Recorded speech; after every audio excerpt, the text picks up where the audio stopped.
Blast ಆಗಿರೋದು ನಿಜ. ಒಬ್ಬ ವ್ಯಕ್ತಿ ಮಾಸ್ಕ್ ಹಾಕೊಂಡು ಟೋಪಿ ಹಾಕೊಂಡು ಬಂದು ಬಸ್ನಲ್ಲಿ ಬಂದಿದ್ದಾನೆ. ಬಸ್ನಲ್ಲಿ ಬಂದು ರವೆ ಇಡ್ಲಿ ತಗೊಂಡಿದ್ದಾನೆ ಒಂದು ಕೌಂಟರ್ನಲ್ಲಿ. ಅಲ್ಲಿಂದ ಹೋಗಿ ಕೂತ್ಕೊಂಡಿದ್ದಾನೆ ಒಂದು ಕಡೆ. ಕುಡಿದ್ಬಿಟ್ಟು ಅದನ್ನ ಟೈಮರ್ ಇಟ್ಟೆಲ್ಲ ಇದೆಲ್ಲ ಮಾಡ್ಬಿಟ್ಟು ಹೋಗಿದ್ದಾನೆ. ಸೊ ಬ್ಲಾಸ್ಟ್ ಆಗಿದೆ. ಸುಮಾರು 9 ಜನರಿಗೆ ಗಾಯ ಆಗಿದೆ. ಯಾರೆಲ್ಲ ಪ್ರಾಣಾಪಾಯದಿಂದ ಪಾರಾಗಿಲ್ಲ. ಸೊ ನಾನು ನಮ್ಮ ಡೆಪ್ಟಿ ಚೀಫ್ ಮಿನಿಸ್ಟ್ರು ಮತ್ತು ಹೋಮ್ ಮಿನಿಸ್ಟ್ರು ಅವರೆಲ್ಲ ಹೋಗಿದ್ದಾರೆ. ನಾನು ಇವತ್ತು ಹೋಗ್ತೀನಿ, ನೋಡ್ತೀನಿ. ಮತ್ತು ಹೋಟೆಲ್ಲು ಕೆಫೆ ಅಲ್ಲೂ ಹೋಗಿ ನೋಡ್ತೀನಿ. ಗೊತ್ತಿಲ್ಲ, ಇನ್ನೂ ಗೊತ್ತಿಲ್ಲ. ಅವನ ವ್ಯಕ್ತಿ ಪತ್ತೆ ಹಚ್ಚಕ್ಕೆ ಸುಲಭ. ಯಾಕಂದರೆ ಫೋಟೋದಲ್ಲೆಲ್ಲ ಬಂದಿದೆ. ಅವನು ಬಸ್ನಲ್ಲಿ ಇಳಿಯೋದು, ತಿಂಡಿ ತಗೊಳ್ಳೋದು, ಟೋಕನ್ ಕೊಟ್ಟು ಆಮೇಲೆ ಎಲ್ಲೋ ಕೂತ್ಕೊಳ್ಳೋದು, ಆಮೇಲೆ ಅಲ್ಲೊಂದು ಬ್ಯಾಗ್ ಇಡೋದು, ಇವೆಲ್ಲ ಬಂದಿದೆ. ಕೂಡಲೇ ಪತ್ತೆ ಹಚ್ತೀವಿ.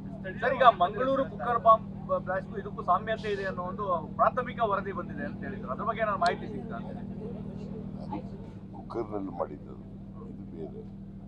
ಬಟ್ ಇನ್ವೆಸ್ಟಿಗೇಷನ್ ನಡೀತಾ ಇದೆ ಸೀರಿಯಸ್ ಆಗಿ. ಸರ್, ಬಿಜೆಪಿ ಸೀರಿಯಸ್ ಅಲಿಗೇಷನ್ ಮಾಡಿದೆ. ಅಲ್ಪಸಂಖ್ಯಾತರ ತುಷ್ಟೀಕರಣ ಮಾಡುತ್ತಿದ್ದ ಕಾರಣಕ್ಕೋಸ್ಕರವಾಗಿ ಈ ಥರದ ಘಟನೆ ನಡೆದಿದೆ. ಬಿಜೆಪಿಯವರು ರಾಜಕೀಯವಾಗಿ ಅವ್ರ ಕಾಲದಲ್ಲಿ ಆಗಿದ್ದಲ್ಲ, ಬಾಂಬ್ ಬ್ಲಾಸ್ಟ್ ಎಲ್ಲ ಏನಾಗಿತ್ತು ಹಾಗೆ ಆಗಲೂ ಮುಸಲ್ಮಾನರು ಚೀಕರಣೆ ಮಾಡ್ತಿದ್ದಾರೆ. ಇಲ್ಲಪ್ಪ, ಈಗ ಮಂಗಳೂರು ಕುಕ್ಕರ್ ಬ್ಲಾಸ್ಟ್ ಆಯ್ತಲ್ಲ, ಆಗೇನು ಮಾಡಿದ್ರು?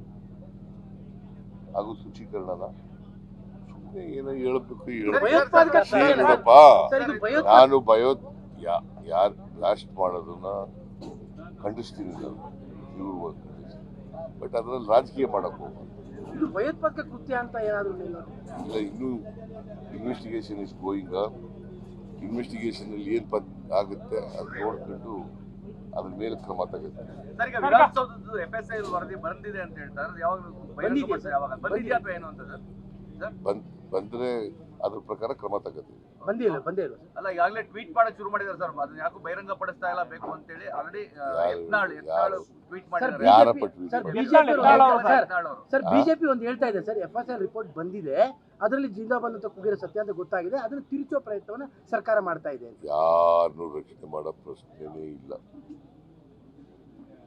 ತಪ್ಪಿತಸ್ಥರಿಗೆ ಶಿಕ್ಷೆ ಮಾಡ್ತಕ್ಕಂಥದ್ದು ನಮ್ಮ ಸರ್ಕಾರ ಮಾಡೇ ಮಾಡ್ತೀವಿ.